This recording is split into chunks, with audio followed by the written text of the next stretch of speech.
하나님 말씀을 함께 받도록 하겠습니다. 오늘 함께 받을 하나님 말씀은 시편 2편입니다. 시편 2편 1절부터 12절 말씀이고요. 또 먼저 사도행전 4장을 찾으셔서 거기에 책갈피를 해놓으시면 좋겠습니다. 사도행전 4장 25절부터요. 자, 이 부분은 나중에 읽을 거니까 사도행전 4장 25절부터 또 책갈피를 해놓으시고, 자, 시편 2편 본문 말씀으로 보겠습니다. 시편 2편, 자, 1절부터 12절까지 저와 여러분이 한 절씩 교독하겠습니다. 제가 1절을 읽습니다. 어찌하여 이방 나라들이 분노하며 민족들이 헛된 일을 꾸미는가? 세상의 군왕들이 나서며 관원들이 서로 꾀하여 여호와와 그의 기름 부은 자들을 대적하며 우리가 그들의 맨 것을 끊고 그의 결박을 벗어버리자 하는도다. 하늘에 계신 이가 웃으시며 주께서 그들을 비웃으시리로다. 그때 분을 바라며 진노하사 그들을 놀라게 하여 이르시기를 내가 나의 왕을 내 거룩한 산 시온에 세웠다 하시리로다. 내가 여호와의 명령을 전하노라. 여호와께서 내게 이르시되 너는 내 아들이라. 오늘 내가 너를 낳았도다. 내게 구하라. 내가 이방 나라를 내 유업으로 주리니 내 소유가 땅끝까지 이르리로다. 내가 철장으로 그들을 깨뜨리며 질그릇같이 부수리라 하시도다. 그런즉 군왕들아 너희는 지혜를 얻으며 세상의 재판관들아 너희는 교훈을 받을지어다. 여호와를 경외함으로 섬기고 떨며 즐거워할지어다. 그의 아들에게 입맞추라. 그렇지 아니하면 진노하심으로 너희가 길에서 망하리니 그의 진노가 급하심이라. 여호와께 피하는 모든 사람은 다 복이 있도다. 아멘.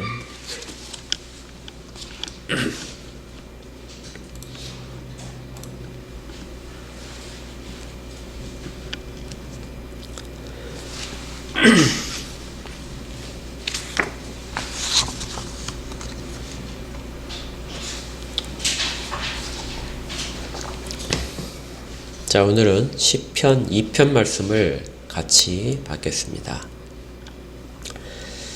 시편은 시로 되어 있지만 이 시의 성격이 우리가 흔히 말하는 것처럼 노래 가사다 이렇게 보기에는 좀 모호한 부분들이 있습니다. 단순히 감정적인 토로가 있긴 하지만 어떤 시 같은 경우에는 그 안에 깊은 지혜들이 담겨 있고요. 그리고 또 예언적인 성격도 가진 시들이 있습니다.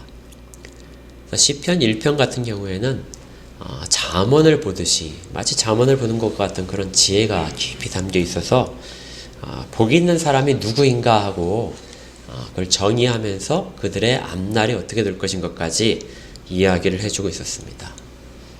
기억나실 겁니다. 복 있는 사람은 이렇게 시편 1편 시작됐죠.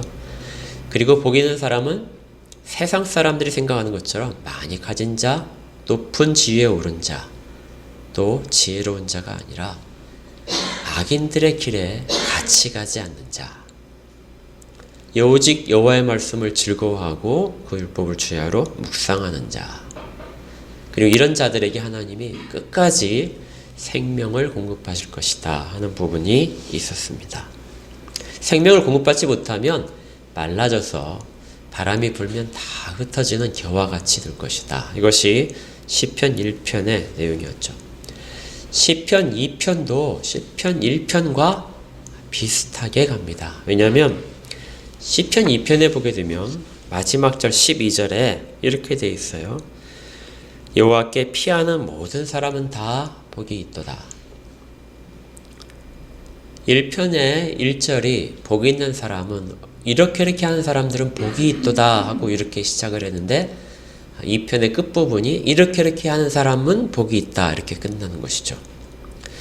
그래서 이 시편의 1편과 2편은 사실은 하나의 시가 아닐까. 나중에 그것이 두 개로 갈라져서 편집된 것이 아닐까 많은 학자들이 그렇게 얘기합니다. 복 있는 사람은 시작해서 복 있는 사람으로 끝나는 시다. 실제로 그 사도행전 같은 경우에 사도들이 이 시편 2편을 인용하는 구절이 있거든요. 시편을 인용할 때 일부 사본에서는 시편의 2편을 이용하는 것이 아니라 둘째 편이 아니라 시편의 첫째 편이라는 그렇게 기록이 되어 있기도 합니다. 그러니까 많은 사람들이 1편과 2편을 하나의 엮인 시다 이렇게 생각할 수 있다는 것이죠. 또 하나의 그 연관성이 있다면은 길이라는 단어입니다. 1편에는 죄인의 길이라는 것이 소개되어 있고 또 6절에 보니까 의인의 길이 나타나죠. 그리고 12편 12절에 보니까 그들 악인들은 그 죄인의 길에서 망할 것이다. 그래서 길에 대한 내용들이 계속 연결되고 있습니다.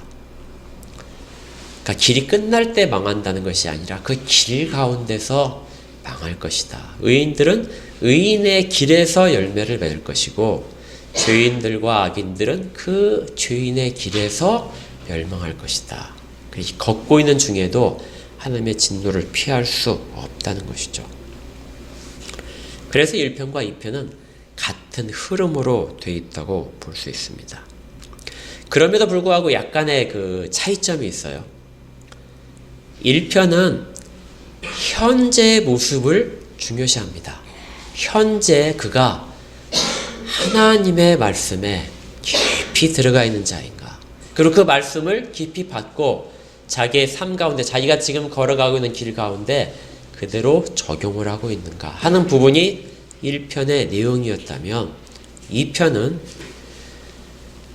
그러한 길에서 벗어난 자들, 1편에서 악인의 길에 간 자들, 죄인의 길에 선 자들, 그리고 오만한 자리에 앉은 자들, 이런 사람들에 대해서 하는 시편입니다. 그러니까 시편은 옳은 일을 하는 의인들에 대한 시일 뿐만이 아니라 악인들에 대한 시이기도 해요. 과연 하나님은 악인들에 대해서 어떻게 말씀하실까요? 이 시편이 그 내용을 전하는 데 있어서 네 장면으로 이 편을 구성하고 있습니다. 네 장면은 정확하게 세 절씩 끊어지는데요. 1절부터 3절까지를 잘 보시면 1절부터 3절까지 시인이 어떤 그 해설자처럼 그렇게 선포하는 부분입니다. 1절부터 3절까지가 그 부분이고요. 그 다음에 4절부터 중심 인물이 바뀌어서 하나님으로 바뀝니다. 하나님이 하늘에서 어떤 일을 하시는가, 그리고 하나님이 하시는 말씀을 기록을 하고 있습니다. 그리고 다시 7절로 가게 되면 7절부터 누군가가 하나님의 명령을 대신 전합니다. 그래서 내가 여호와의 명령을 전한다 하면서 누군가가 다시 노래를 하고 있고요. 그리고 10절부터는 다시 처음으로 돌아가서 이 시편을, 이 시를 지은 해설자가 이 모든 일들에 대해서 그러므로 하면서 다시 전하고 있는 것이죠. 그래서 네 장면으로 정확하게 구분이 될 수 있습니다. 이제 이 부분들을 하나씩 좀 더 자세하게 살펴보겠습니다. 첫 장면에서 이 시인이 이야기를 하는데요. 시인의 첫 말이 뭐냐면 탄성입니다. 어찌하여 이런 일이 발생하고 있는가? 그러니까 시인은 앞에서 복 있는 사람의 길을 이야기를 했고 그 다음에 악인들의 말로를 이야기를 했는데요. 그런데 시인이 계속해서 이야기하는데 어찌해서 온 세상은 그렇게 복 있는 길로 가지 않고 죄인의 길로 그렇게 속히 가고 있는가 하고 탄식하는 장면이 나옵니다. 시인이 탄식한 내용이고요. 이방 나라들이 어찌하여 분노하는가? 민족들이 어찌하여 헛된 일을 꾸미고 있는가? 어찌하여 세상의 모든 왕들이 그 잘못된 길로 가고 있는가? 그리고 세상의 모든 권력자와 지혜자들과 지도자들이 어찌 서로 꾀하여서 여호와로부터 대적하고 벗어나려고 하는가? 이 열방과 민족과 세상의 군왕과 모든 관원들, 이 모든 표현들을 통해서 우리는 세상 전체를 이야기하고 있는 걸 알게 됩니다. 세상 전체가 하나님으로부터 벗어나기 위해서 하나님을 대적하는 일을 가고 있다는 것이죠. 하나님께 분을 내고 있는 것입니다. 왜 하나님께 이렇게 분을 내고 있을까요? 왜 세상은 하나님을 그렇게 거부를 하려고 할까요? 왜 세상은 하나님으로부터 벗어나려고 할까요? 3절을 보니까 이들이 하나님이 하시는 일에 대해서 이렇게 느끼고 있습니다. 우리가 그들의 맨 것을 끊어버리자. 그러니까 하나님을 통하여 하나님이 전해주신 말씀을 듣고 그 말씀대로 사는 모든 것들에 대해서 세상은 하나님의 말씀을 따른다는 것은 우리를 어떤 종교적인 하나님의 종으로서의 메어넣는 그런 족쇄들이다. 우리를 메고 있는 이것들을 끊어야만이 우리는 자유롭게 된다. 그래서 결박을 벗어버리자. 언제까지 하나님이란 이름 앞에서 그렇게 우리가 메어 있을 수 있는가? 인간이 더 이상 하나님의 종이 될 필요가 있는가? 그렇게 하는 하나님에 대해서 세상이 분노하고 있다는 것이죠. 이것이 바로 죄의 속성입니다. 아담과 하와가 죄를 범할 때 그 죄의 가장 본질은 하나님으로부터 벗어나는 거였죠. 우리가 하나님처럼 될 것이다. 그 욕심이 사탄의 꾀임을 통해서 사람들 가운데 선택한 길이었습니다. 그리고 그 이후로 모든 사람들은 하나님으로부터의 모든 제한되는 것들에 대해서 벗어나는 것을 자기가 진정으로 자유롭게 되고 지혜롭게 된다고 생각을 하기 시작한 것이죠. 그래서 인류 역사를 보게 되면 이 일들은 언제나 반복되어 왔습니다. 그리고 그것들에 대해 경종을 울리는 것이 교회가 하는 주요한 일이었죠. 심지어 이런 일들도 많이 발생했습니다. 권력자들이 얼마나 하나님으로부터 벗어나는 일을 획책하고 있는가. 한 예만 들면은 우리가 로마의 기독교가 그 많은 핍박을 받아서 10가지 10대 핍박을 받았다고 하기도 하거든요. 그리고 10대 핍박이 끝났을 때 기독교가 313년에 비로소 종교 가운데 하나로 자유를 얻게 됩니다. 그 전까지는 자유를 얻지 못하고 계속해서 핍박의 대상이었어요. 근데 313년에 어떤 황제가 죽음으로써 이 일이 끝나게 되는데요. 그 황제 이름이 디오클레시안이라는 황제입니다. 그러니까 마지막으로 교회를 핍박했던 왕이에요. 그런데 이 황제가 한 일을 기념할 때 그 황제의 업적을 기리는 것들 가운데 황제 스스로 기념비도 세우고 메달도 발행을 했는데요. 이런 내용들이 기록되어 있습니다. 기독교라는 이름이 사라졌다. 그러니까 이 황제가 얼마나 핍박을 했는지 자기가 한 일에 대한 제일 우선되는 업적으로 한 것이 기독교라는 이름을 지워버렸다는 것이죠. 이 황제는 나중에 이제 스페인까지 정복해서 여러 곳에 기념비를 세웠는데요. 그 기념비 가운데 자기 업적을 기리기 위해서 이렇게 세웠다고 합니다. 디오클레시안 황제, 로마의 파멸을 가져온 그리스도인의 이름을 사라지게 한 것을 기념하여. 그러니까 로마라는 한 국가가 자기들 가운데 있는 기독교인들, 그리스도라는 이름을 지우기 위해서 얼마나 노력을 했는지, 그리고 그 결과로서 눈에 띌 만한 성과를 거둔 황제가 이 황제다 해서 기념을 하고 있는 것이고, 또 다른 기념비에는 이렇게 새겨져 있다고 그래요. 디오클레시안 황제, 그리스도교 미신을 폐하고 여러 신들을 널리 섬기게 한 것을 기념하여. 그리스도라는 이름 아래 묶이는 것, 하나님을 부르는 모든 행위들에 대해서 그것들을 다 벗어버리는 것이 진정으로 자유를 가져오는 것이다. 이것이 이 시대 정신들, 세상의 가치관이 추구해가는 방향성입니다. 그런데 이것들을 누가 주도를 하냐면요, 왕들이 주도를 하는 거예요. 세상의 왕들과 관원들, 권력자들과 지혜자들과 지혜자들이 이 모든 것들을 꾀를 내어서 어떻게 하면은 이 부분에 있어서 세상으로부터 그리스도의 이름, 하나님의 이름을 지워버릴 것인가. 그래서 사람들은 그것이 당연한 길인 것처럼 받아들이게 됩니다. 시인이 그 일에 대해서 놀라고 있는 거예요. 어찌하여 세상은 복된 말씀을 듣고도, 하나님의 그 수많은 지혜의 말씀을 듣고도 어찌하여 꼭 반대의 길로 하나님으로부터 멀어지는 것을 택하고 있는지 시인이 놀래고 있습니다. 이러한 길을 가고 있는 이 모든 것들에 대해서 하나님이 어떻게 하실까요? 세상은 마치 자기들이 지금 가지고 있는 모든 부분이 하나님으로부터 오지 않은 것처럼 그렇게 판단하려고 합니다. 그 깊은 물속에 들어가면은 잠수부들이 잠수할 때 산소통을 가지고 가야 되죠. 산소통이 없다면 그 배에 연결된 아주 굵은 그 호스를 가지고 그 관을 연결해서 그 배로부터 쭉 공급된 산소를 들여 마셔야 물속에서 작업을 할 수 있습니다.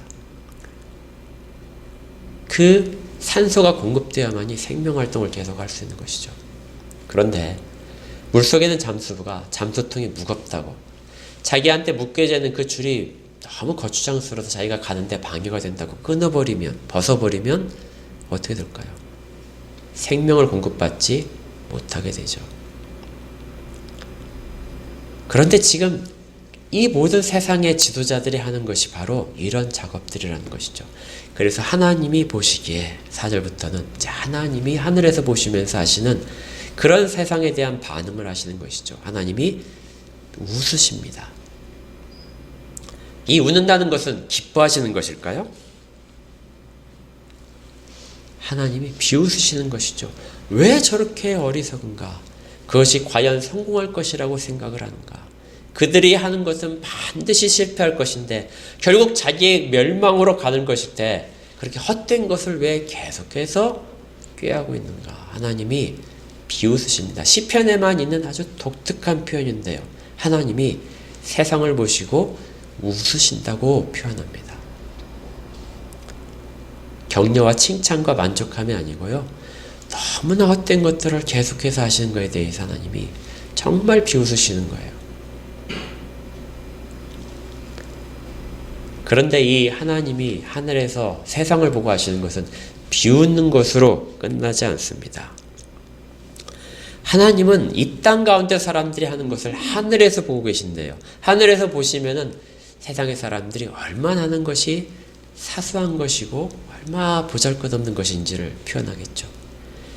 하나님이 하늘에 계신다 하는 이 표현은 하나님의 지혜가 세상 사람들이 따를 수 없는 것이고 하나님의 판단이 세상 사람들과 구별돼서 얼마나 옳은 것인가를 나타내주는 말입니다.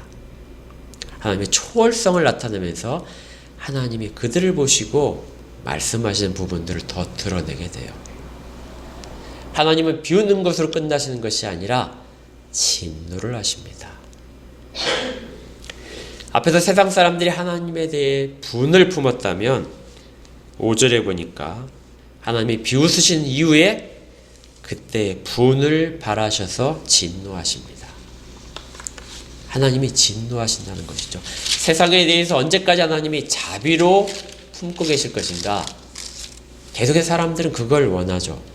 우리가 잘못을 하더라도 하나님이 진노를 멈추시기를, 하나님이 여전히 자비로우시기를. 그런데 하나님이 때가 되게 되면 진노하신다는 것입니다. 사실 성경에는 하나님의 자비하심보다 진노하심이 훨씬 더 많이 기록되어 있습니다. 만약에 하나님의 자비하심만 기대하면서 우리에게 베푸신 하나님의 사랑만을 기대하면서 그 사랑에 취해서 사랑의 하나님만 전하고 있다면은 그렇게 전하는 사람들이 믿고 부르짖는 하나님은 사람들이 만들어낸 우상일 수 있습니다. 1편에 나왔던 그 의인의 길에 대해서 하나님은 언제나 사랑을 베푸시지만 악인의 길에 대해서는 진노하신다. 하나님이 분을 내신다 하는 부분을 성경이 분명히 말씀하고 있기 때문에 그렇죠. 사도 바울도 로마서 1장에서 이렇게 말을 했습니다. 하나님의 진노가 불의로 진리를 막는 사람들의 모든 경건하지 아니함과 불의에 대하여 하늘로 쫓아 나타나신다. 하나님은 지금도 하나님의 분노를 보여주고 계십니다. 그런데요, 이 하나님의 진노를 보여주시는 이 방법이 우리가 예상했던 방법이 아닙니다. 아마 시인이 놀란 것도, 그리고 세상도 아마 놀랄 것입니다. 그것이 뭐냐면요, 6절에 있는 말씀입니다. 내가 나의 왕을 내 거룩한 산 시온에 세웠다.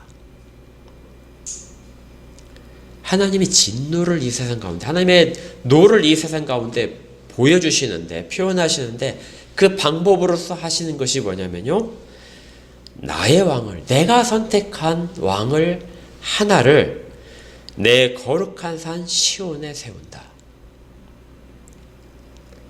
그러니까 하나님이 왕을 세우시는 것은 하나님이 진노의 표현이라는 것이죠.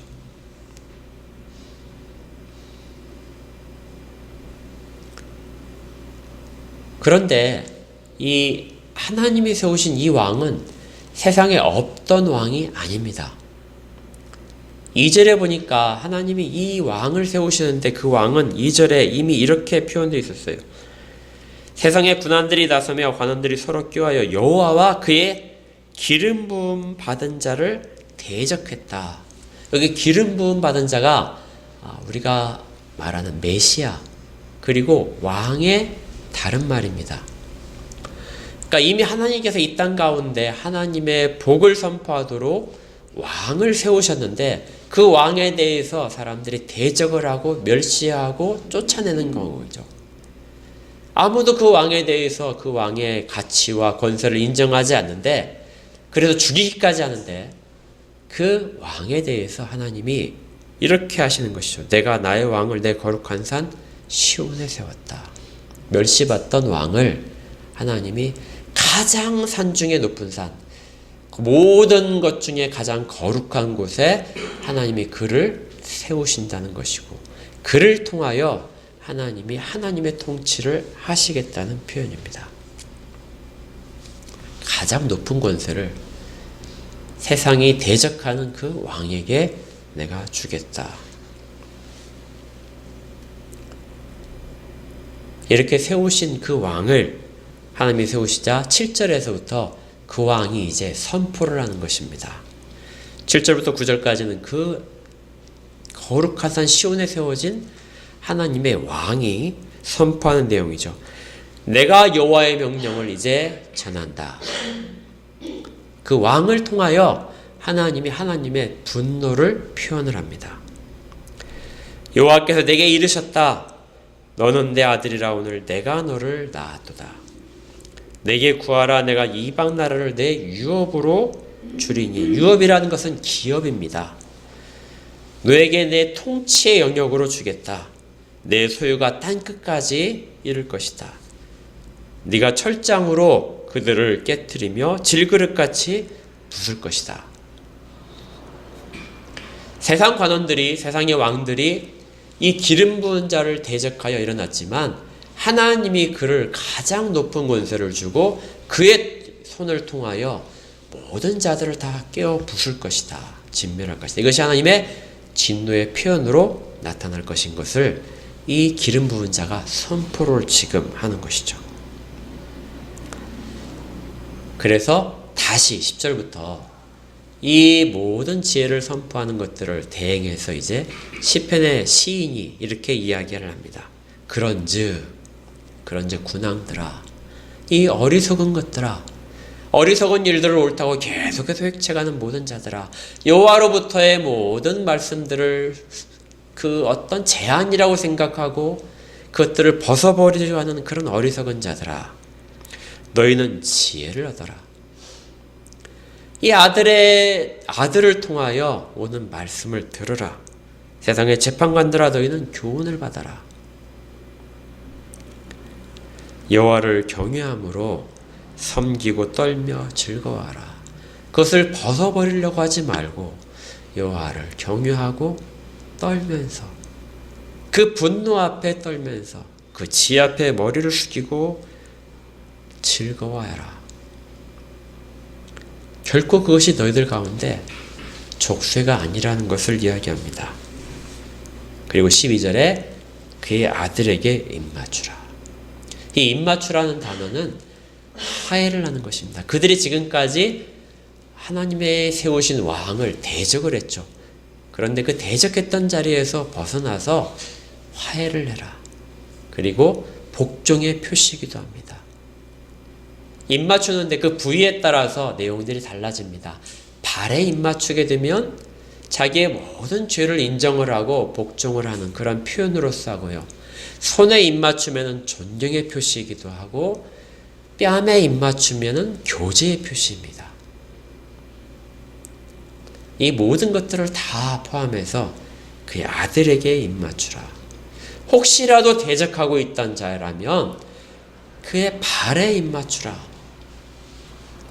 혹시라도 자기가 교만해져서 주님으로부터 떠난 자가 있다면 그의 손에 입맞추라. 그리고 더 깊은 교제를 원한다면 그의 뺨에 입을 맞추라. 그렇지 않으면, 그 어떤 것도 이루어지지 않으면 하나님의 진노하심이 그 아들을 통하여 나타날 것이고, 그가 철장으로 질그릇을 깨듯이 너희가 길에서 모두 다 망할 것이다. 그의 진노가 급하게 올 것이다. 여호와께 피하는 모든 사람은 다 복이 있도다. 이것이 시편 2편에서 복 있는 자에 대한 마지막 표현입니다. 그의 아들에게 입맞추고 여호와께 피하라. 그런데 이 참 묘한 표현이에요. 우리가 보통 어떤 재앙이 닥치면은 사람들이 그 재앙으로부터 벗어나는 방법은 그 재앙의 근원지를 벗어나는 것이죠.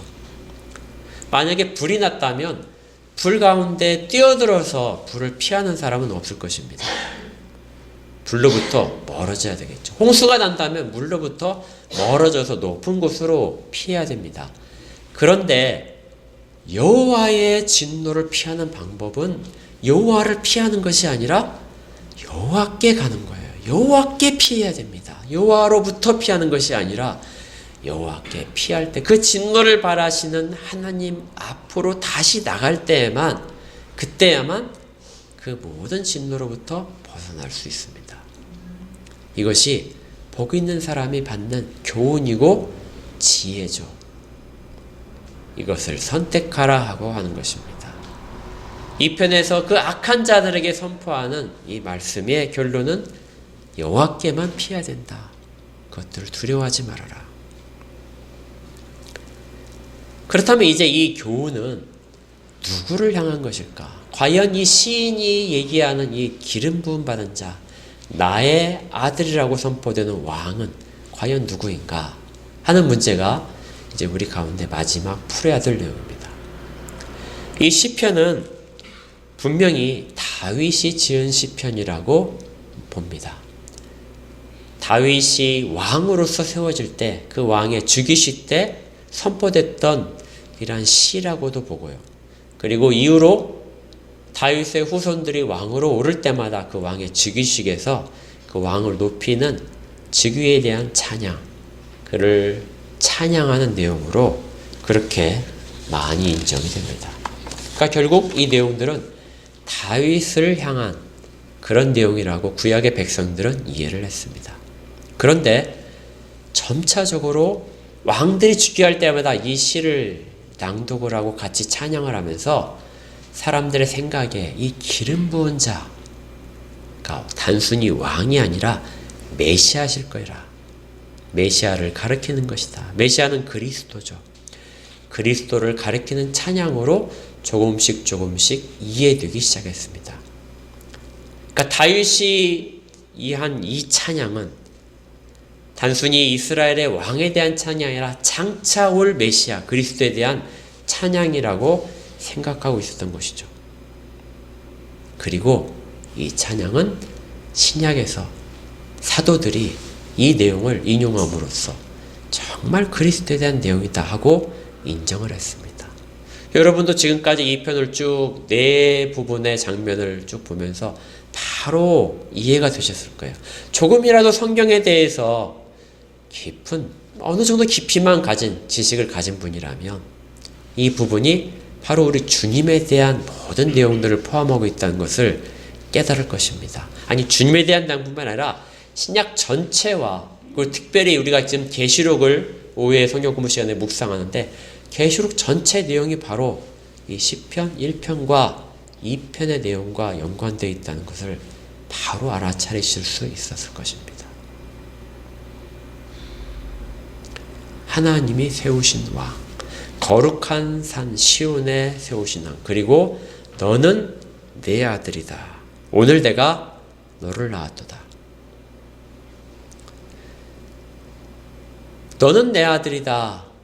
이렇게 선언하는 것은 우리가 복음서에서 2번 하늘로부터 나온 음성 가운데 들었습니다.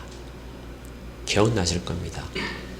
예수님께서 세례를 받으시고 물에서 나오시자 하늘에서 소리가 있었죠. 이는 내 사랑하는 아들이다. 내가 기뻐하는 자다. 또 한 번이 변화산에서 구름 가운데서 소리가 들렸습니다. 이는 내 사랑하는 아들이고 내가 기뻐하는 자다. 성도 하나님이 친히 말씀하시는 내용을 이 시편 2편에서 시인이 마치 노래했던 그 음악과 똑같은 장면이 하나님이 선언하신 장면이 복음서에서 주님께 있었던 내용이죠. 또한 이 사도들은 이 부분이 주님께 행하신 내용인 것을 복음을 전할 때마다 그렇게 강조해서 이야기했습니다. 사도행전 13장에 이런 부분이 있었어요. 곧 하나님이 예수를 일으키사 우리 자녀들에게 이 약속을 이루게 하셨다 함이라. 시편 2째 편에 기록한 바와 같이 너는 내 아들이라 오늘 너를 낳았다 하셨고. 그러니까 사도들은 우리 주님이 부활하신 죽임을 당하고 부활하신 그 장면에 대해서 사도행전 13장 33절에서 그 부분이 바로 하나님이 선언하신 것이다. 시편 2째 편에 기록되어 있던 그 7절의 말씀은 우리 주님이 부활하심으로써 선언된 말씀이다 하고 이해를 했다는 것이죠. 또한 우리가 히브리서를 지난번에 쭉 강의를 했는데요. 히브리서에서도 이 구절은 2번이나 나왔었습니다. 히브리서 1장 5절에 한 번 나왔었고요. 히브리서 5장 5절에도 또 한 번 나왔습니다. 어느 누구에 대해서 하나님이 너는 내 아들이라고 선언하신 적이 있느냐? 우리 주님밖에 없지 않느냐? 그 주님이 이 히브리서에서 우리가 믿는 주님이다 하고 선언을 하고 있는 것이죠. 또한 사도행전 4장에 보게 되면 이 2편의 내용들을 아주 적절하게 인용을 하고 있습니다. 아까 찾으셨죠? 사도행전 4장을 한번 찾아보십시오. 사도행전 4장을 보시면 사도들이 성전 미문 앞에서 안전뱅이 걷지 못하는 사람을 일으켜 세우는 기적을 일으켰습니다. 그리고 그 일 때문에 예수 그리스도의 이름으로 일으킨 그 일 때문에 대제사장으로부터 신문을 받았는데요. 그 신문의 끝에 사도들이 노임을 받은 다음에 동료들에게 돌아가서 이 이야기를 합니다. 우리가 그 일을 겪었는데 그 일을 겪으면서 우리가 깨달았다. 25절인데요.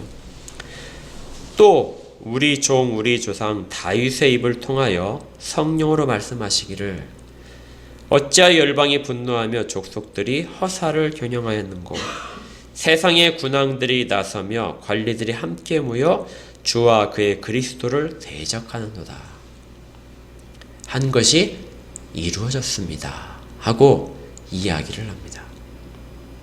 그러니까 이 사도들이 주변 사람으로부터 핍박을 받고 나자 그리고 복음을 전하는 것에 대한 방해를 받고 나자 사도들이 시편 2편의 말씀이 바로 이런 상황이었구나. 왜 세상의 관원들과 권력자들과 지도자들이 그렇게 하는 것인가 하는 것이 시편 2편의 다윗을 통하여 성령이 감동으로 말씀하셨던 그 예언들이 이루어지는 것이구나 하고 깨달았다는 것이죠. 그래서 기름 부은 자를 특별히 여기에서 그리스도라 이렇게 바꾸어서 전하고 있는 것입니다. 시편 2편은 그래서 신약에 있어서 모든 자들은 사도들을 통해 입을 통해서 복음을 받는 모든 자들은 시편 2편이 단순히 이스라엘의 왕들에 대한 즉위식의 찬양이 아니라 그리스도에 대한 예언이다 하고 받아들이고 있다는 것입니다. 그래서 모든 대적자들이 그리스도를 죽이기까지 그렇게 했지만 하나님은 그를 살리시고 가장 높은 산 하나님의 우편에 앉으셔서 모든 땅의 권세를 주셨다는 것이죠. 그리고 그 왕으로 부활하신 예수 그리스도를 하나님 우편의 모든 왕들의 왕으로 세우심으로써 그리고 가장 높은 권세를 주심으로써 하나님의 진노를 표현하셨다는 것입니다. 그리스도가 왕으로서 하늘 성전에 들어가심으로써 이제 하나님의 진노가 표현되었다. 단순히 그냥 하나님이 그리스도를 높이셨다는 표현이 아니라요. 진노를 바라셨다는 표현으로 보아야 된다는 것이 시편 2편을 해석하는 내용이 됩니다. 그래서 주님께서 이렇게 말씀하셨죠. 부활하신 다음에 제자들 앞에서 마태복음 28장에서 이렇게 말씀하십니다. 예수께서 나와 말씀하여 이르시되 하늘과 땅의 모든 권세를 내게 주셨다. 그리고 세상을 이제 심판하러 하나님이 주신 권세를 사용하실 것입니다.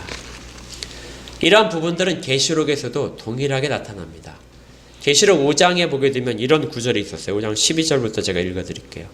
큰 음성을 이르되 죽임을 당하신 어린 양은 하늘 성전에서 있는 이야기입니다. 어린 양은 능력과 부와 지혜와 힘과 존귀와 영광과 찬송을 받으시기에 합당하도다 하더라. 내가 또 들으니 하늘 위에와 땅 위에와 땅 아래와 바다 위와 또 그 가운데는 모든 피조물이 이르되 보좌에 앉으신 이와 어린 양에게 찬송과 존귀와 영광과 권능을 세세토록 돌릴지어다. 땅에서 사람들이 대적을 하면서 여호와와 여호와의 기름 부음 받은 자 그리스도에 대해서 대적을 한 모든 일에 대해서 하늘에서는 그리스도가 하늘 성전에 들어가실 때 찬양을 통하여 그렇게 말하는 것이죠. 보좌에 앉으신 이와 어린 양에게 찬송과 존귀와 영광과 권능을 세세토록 돌려라. 이렇게 하늘에서 선포가 되었습니다. 그리고 주님은 자기의 사도들을 보내셔서 하나님의 말씀을 전하시고 있는 것이죠. 모든 것들을 내가 이제 깨뜨릴 것이다. 사도들이 전한 내용이 그것입니다. 주께서 모든 진노를, 하나님의 모든 진노를 이 땅 가운데 가져오실 것이다. 그러니 그 진노를 피하는 자들, 그 모든 자들은 그의 아들에게 입맞추어야 된다. 예수 그리스도를 믿으라. 그러면 그 진노를 피할 것이다.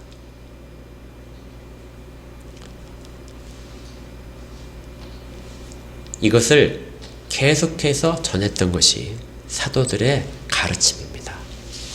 그리고 사도들은 그걸 위해서 하나님께 구했죠. 우리가 그 복음을 계속해서 두려워하지 않고 담대하게 전하도록 우리 가운데 성령의 충만함을 주시옵소서. 사도들이 기도한 내용과 하나님의 응답과 그리고 그들의 이후의 모든 사역들은 바로 이 내용 가운데 초점이 맞춰져 있습니다. 그리스도께, 그의 아들에게, 하나님의 아들인 그리스도께 입맞추라. 그 길을 가고 있는 자라면 그와 친밀한 교제를 계속해서 누리고, 그와 대적한 자라면 자기의 모든 죄를 회개하고 그의 발 앞에 복종하라. 그리고 그를 경유함으로 그의 손에 입을 맞추라. 만약에 그렇지 않을 거라면 그 진노가 신속하게 임하는 것을 보고 너희들이 매우 놀랄 것이다. 계시록 6장에서는 이 장면에 대해서 하나님의 진노가 나중에 철창으로 모든 질것을 깨부르듯이 그렇게 임할 거에 대해서 계시록이 계속해서 인심판, 나팔심판, 대접심판으로 계속해서 이야기를 하는 것입니다. 그 중에 인심판에서 이렇게 있었었죠. 6장 15절에 여섯째 인을 떼신 다음의 일입니다. 땅의 임들과 왕족들과 장군들과 부자들과 강한 자들과 모든 종과 자유인이 굴과 산들의 바위 틈에 숨어서 산들과 바위에 말하되 우리 위에 떨어져 보좌에 앉으신 이의 얼굴에서와 그 어린 양의 진노에서 우리를 가려라. 그들의 진노의 큰 날이 이르렀으니 누가 능히 서리오 할 것이다. 어리석은 자들은 그 진노 앞에서 계속해서 어떻게 한다고? 여호와의 얼굴을 피하고자만 하는 것이죠. 그의 아들의 얼굴을 피하고 진노로부터 도망가기만을 원하는데 결코 돌아오지 않는다는 겁니다. 돌아와야 되는데 그 진노를 피하는 방법은 여호와께로 피하는 방법뿐인데 그 아들에게 다가가서 입 맞추는 것뿐인데 그런데 그 진노를 경험하면서도 돌아오지 않는 자. 이것이 어쩔 수 없는 진노 가운데서 그 길을 가는 자들입니다. 참으로 불가사의하게도 여호와께 피하고 돌아오지 않게 됩니다. 우리가 앞에서 제가 설교를 시작하면서 시편 1편과 2편은 연결돼서 연관되어 있다 말씀을 드렸죠.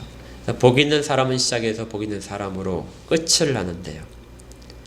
이 편이 만약에 메시아 앞에, 그리스도 앞에, 예수 그리스도 앞에 돌아와서 그와 입맞추지 않으면 진노를 받아서 모두 다 멸망할 것이라는 내용을 여러분들이 동의를 하신다면 그러면 1편도 마찬가지로 메시아에 대한 2편, 즉 시편으로 이해할 수 있습니다. 오직 여호와를 즐거워해 그 율법을 주야로 묵상한다. 악인의 꾀를 따르지 않는다. 죄인에게 서지 않고 오만한 자리에 앉는 것은 오직 예수 그리스도에게만 순종하는 모습이라는 것이죠. 오직 우리 주님의 말씀에만, 그리고 주님의 말씀을 전하는 사도들의 그 모든 성경의 말씀에 귀를 기울이고 그것을 묵상할 때만 바로 생명이 그 가운데 끊임없이 공급된다는 것.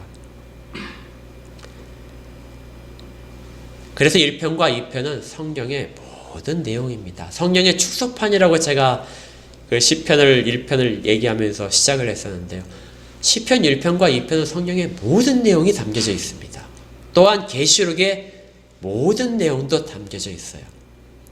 계시록의 첫 부분이 7교회에 보낸 편지였습니다. 7교회에 보낸 편지 속에서 너희들이 그 길을 떠나지 말아라. 끝까지 이겨라. 하고 격려하는 내용이 바로 시편 1편의 내용과 동일한 것이고요. 그리고 시편 2편은 그 길에서 벗어나 있는, 지금 벗어나 있는 모든 자들에게 지금이라도 돌아오라.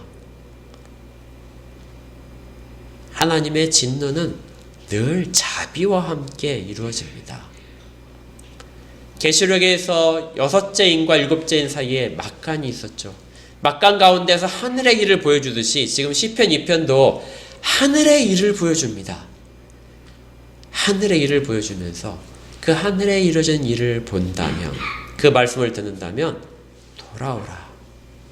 지금이라도 그의 아들에게 입맞추라.